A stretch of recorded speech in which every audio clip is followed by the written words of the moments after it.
Let's talk about the Blake Lively versus Justin Baldoni case. This week it was revealed that Blake Lively dropped two major claims against her co-star. She dropped the claim that Baldoni caused her emotional distress after he demanded proof. Look, from what I can gather, it's not looking great for either of them, but particularly Blake Lively. Can you bring us up to speed on this case? Yes, I think Blake Lively, at this point, is sorry that she ever started the whole thing. Mm-hmm. First of all, that is a typical, it's surprising that her attorneys didn't let her know from the very beginning. This is just a common thing, and certainly as a psychiatric expert witness, I encounter this all the time. If you one of your claims is emotional distress, then you have to show proof of that. And the way that that typically happens is that the person is then examined by a psychiatrist on their side and on the defense side. It would be on his side, um, and but also there is a request for production from both sides before the actual trial, and so part of what is requested is records. If you're claiming emotional stress, the defense has to make sure that you don't have these emotional problems before the incident that you're claiming emotional distress from.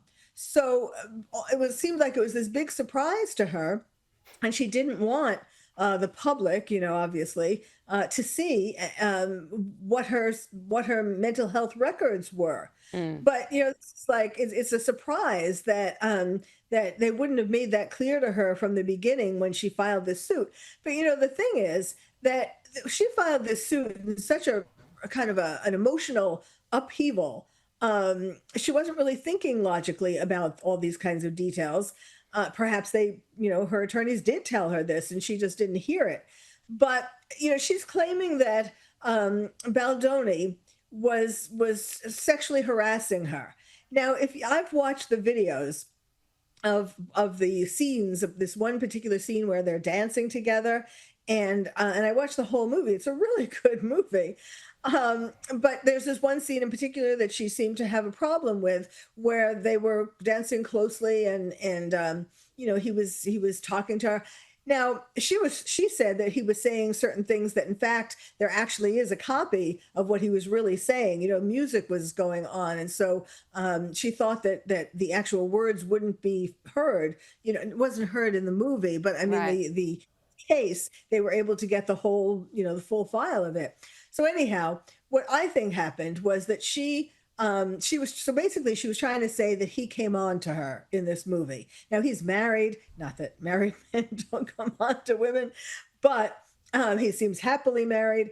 And really what I think happened is that she got into her character tremendously, like good actors are supposed to do. And I think she was starting to fall for him. And she was very uncomfortable with that possibility because, of course, she's married, and that made her all very uncomfortable. And so at the end, she just decided to blame him for sexual harassment rather than facing and acknowledging her own feelings. I mean, one of the things that I do is besides being an expert witness, I work with movies and television shows as a psychiatric consultant. So I've been on sets where there are sex scenes or romantic scenes, all kinds of scenes, and so I know, I'm looking at that, and from that eye, and I think she's just way out of line, and this thing has just taken on a life of its own, and now things are not looking good for her, and I wonder if her husband, how much longer he's going to stay supporting her, because this has just really blown up.